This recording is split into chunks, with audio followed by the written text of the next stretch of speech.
ফরিদপুরের বোয়ালমারীতে মটকা বা তান্দুরি চা বিক্রি করে বেশ জনপ্রিয় হয়ে উঠেছে সালমান। জেলার বোয়ালমারী উপজেলা সহ আশপাশের বিভিন্ন উপজেলা থেকে ওই মটকা চায়ের স্বাদ নিতে যান চা প্রেমীরা। প্রতিদিন গড়ে 3 থেকে 4 হাজার টাকার চা বিক্রি হচ্ছে তার এই দোকানে। প্রতিদিন তান্দুরি চাঘর নামের চায়ের দোকানে চায়ের স্বাদ নিতে আসা মানুষের কাছে মাটির পাত্রে পরিবেশিত ভিন্ন মশলা ফ্লেভারের বিখ্যাত মটকা চা ব্যাপক জনপ্রিয় হয়ে উঠেছে সেসব এলাকায়। ভারতের মটকা চা প্রস্তুত করার খুঁটিনাটি কৌশল রপ্ত করেছে যুবক সালমান বিশ্বাস বেশ কয়েক বছর আগে। গত 8 মাস ধরে তিনি বোয়ালমারী উপজেলার সামনে মটকা চা বিক্রি করে ইতিমধ্যে ব্যাপক সুনাম কুড়িয়েছে।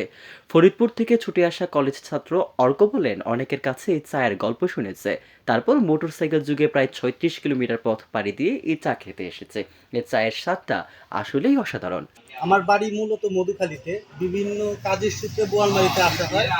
আর বোয়ালমারীতে আসলে কোনো জায়গায় যদি না যায়, আমাদের এইখানে আসতে হবে, কারণ এইখানের চায়ের যে স্বাদটা, এটা আসলে অতুলনীয়। আর মূলত হলো যে আমাদের যে এটা তো উপজেলা পর্যায়ে এরকম একটি চায়ের দোকান মানে খুব কমই দেখা যায়, যে সেখানে চা, তান্দুরি চা সাথে আদা চা, মানে দুইটাই খুব জনপ্রিয়। বলবাড়ি দোকানের সামনে তান্দুরি চা করে আমি আসলে প্রতিদিন এখানে আসি। এখানে তান্দুরি চার পাশাপাশি স্পেশাল আরও একটি চা আছে, সেটি হচ্ছে আদা চা, আদা রং চা। আমি আমার বাসা যদিও বোয়ালমারীতে, তবে অনেক গ্রামের মধ্যে। এখানে চা খাওয়ার জন্য আমি রেগুলার এখানে আসি। সবাইকে আমন্ত্রণ জানাবো, আপনারা সবাই এখানে আসবেন। আসলে আমাদের উপজেলার সামনে তান্দুরি চা ঘর, এখানে উপজেলায় যখন আসি তখন মাঝে মাঝে এখানে আসি বিশেষ করে আদা চাটা খেতে। তো আজকে আসলাম। আজকে আমাদের এই যে দোকানের মালিক তিনি বললো যে ভাই আদা চা নেই, তান্দুরি চা আছে, এটা খেয়ে দেখেন। আজকে জোর করবো কি উনি এটা দিছে।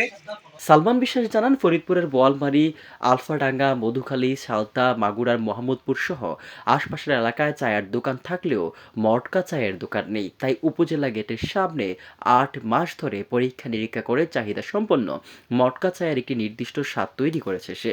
এছাড়া লেবু চা, আদা চা, মশলা সহ 13 প্রকার চা বিক্রি করে থাকেন সে। ফরিদপুর থেকে রকুনুজ্জামানের রিপোর্ট, আমার বার্তা।